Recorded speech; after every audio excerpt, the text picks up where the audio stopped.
Petite explication express pour la méthode qui permet de factoriser un polynôme de degré 2, parce qu'en vrai, elle n'est pas si compliquée que ça. Donc l'idée principale, c'est de se dire en fait que là, cette expression, après l'avoir factorisée par le coefficient dominant petit a, donc je divise par a, petit a est différent de 0, eh bien je vais faire apparaître une identité remarquable. Pourquoi? Parce que j'ai un x carré et un terme avec du x, qui ressemble au début d'une identité, donc je vais me dire, est-ce qu'il n'y a pas une identité qui permettrait de développer de cette façon?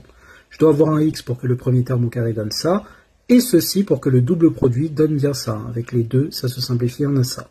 Et donc comme j'ai ce terme-là qui apparaît au carré, je le retranche pour qu'au-dessus il n'y soit pas, et je rajoute ça ici, que je rassemble tout ça sur la même fraction juste après, et en fait en fonction du signe du numérateur, je vais pouvoir factoriser cette expression, que ce soit dans les réels ou dans les complexes. Ceci c'est la forme canonique, et c'est de cette forme, de cette expression-là, qu'on a les différentes situations qui permettent de trouver les racines des équations polynomiales. Voilà comment identifier la forme canonique d'un polynôme P de x. Accompagnons notre cours par des exercices. Alerte, tu sais toujours pas mettre sous forme canonique tes polynômes de degré 2, bouge pas, je t'explique ça tout de suite. La procédure est simple, alors écoute bien cette vidéo et mets-la en favori. On commence tout de suite avec le premier. Première étape, j'identifie le coefficient qui est devant x carré. Ici, il n'y a rien qui est écrit, ça ne veut pas dire qu'il n'y a aucun coefficient, ça veut dire que le coefficient est 1, puisque 1 fois x carré, ça se note x carré. Et donc je factorise par 1, ce qui ne sert à rien, puisque factoriser par 1 me donne exactement ce facteur. Mais on retient l'idée parce que pour les autres, ça va être utile, hein, vu que vous voyez, on a des exemples où le coefficient n'est pas 1. Deuxième étape, je vais juste écrire le terme en x carré et le terme en x, et je vais essayer de trouver une identité remarquable dont le développement me donne ça au début. C'est-à-dire que j'aurai quelque chose de cette forme-là, un truc inconnu plus un autre truc inconnu au carré, et je veux qu'en développant, ça me donne déjà le début de ça. Pour rappel, les identités remarquables, c'est pas ça au carré plus ça au carré, hein. Ne te fais pas bolosser. Et donc dans l'identité remarquable, j'ai le premier au carré qui va me donner x carré, donc ici je ne peux avoir qu'un x. Mais vu que j'ai un x ici, et que dans l'identité remarquable j'ai le double produit, 2 fois x fois ça, et bien forcément, le 6x va venir de ce double produit. Puisque si je mets du x là ou d'autres trucs, le double produit me donne pas ce qu'il faut et j'aurai pas ça. Et donc j'ai 2 fois x qui va faire 6x. Il me manque donc un facteur 3. Et donc nécessairement, ce terme-là va correspondre à l'identité remarquable dont le début du développement correspond à ceci. On peut vérifier en développant. J'ai x plus 3 au carré qui fait x carré plus 2 fois 3 fois x plus 3 au carré, ce qui me fait bien x carré plus 6x plus 9. J'ai bien la première partie. Et maintenant, je vais utiliser cette égalité pour isoler cette partie. Donc j'ai ça au carré qui est égal à ceci plus 9. Donc ça, c'est bien ça au carré moins 9. Et donc j'obtiens cette égalité-là, que je vais maintenant remplacer dans mon expression. Donc j'avais séparé le moins 8 pour bien nous concentrer sur ça. Et ça me donne x plus 3 au carré moins 9, moins 8. Ce qui nous fait x plus 3 au carré moins 17. Et si tu développes, tu vas voir que ça donne bien l'expression x carré plus 6x moins 8. Et donc on a mis sous forme canonique. Check. Même délire pour le deuxième, le coefficient devant x c'est 1, donc pas nécessaire de faire la factorisation. Je regarde le début du développement qui va me donner le terme en moins 5x.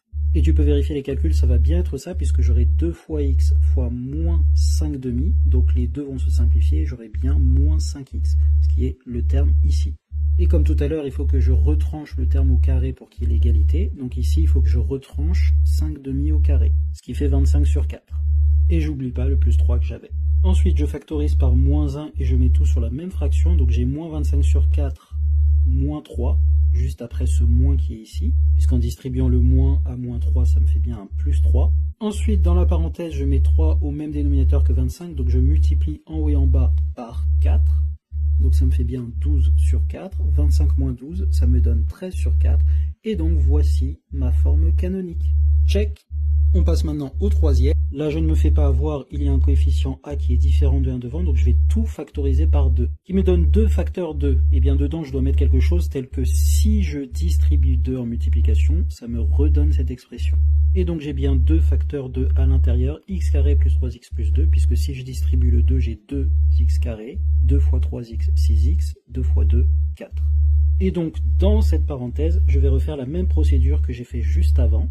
Je vais chercher quelle identité remarquable a pour développement ceci, dans ces deux premiers termes. On finit par voir un petit peu le schéma arrivé. Le premier terme, ça sera toujours x, puisque là, j'ai que un x carré. Et le deuxième terme, ça sera toujours ceci, divisé par 2, sans le x, bien sûr.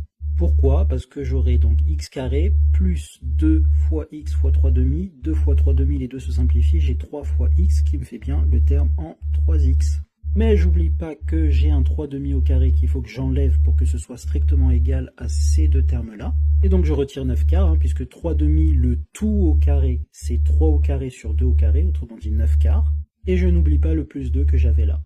Ensuite, je factorise par moins et je mets au même dénominateur le plus 2, donc j'ai bien un moins 2 que je multiplie en haut et en bas par 4 qui me donne moins 8 quarts, ce qui me donne ceci, ou ceci après avoir distribué le 2, donc j'ai distribué le 2 au premier terme et ensuite au moins 1 quart. En fait, les deux sont valides, ça dépend de, dans le cours, comment le prof vous a défini ce qu'est la forme canonique. Check. Allez, je te laisse gérer les 3 derniers, mets ta réponse en commentaire, bisous.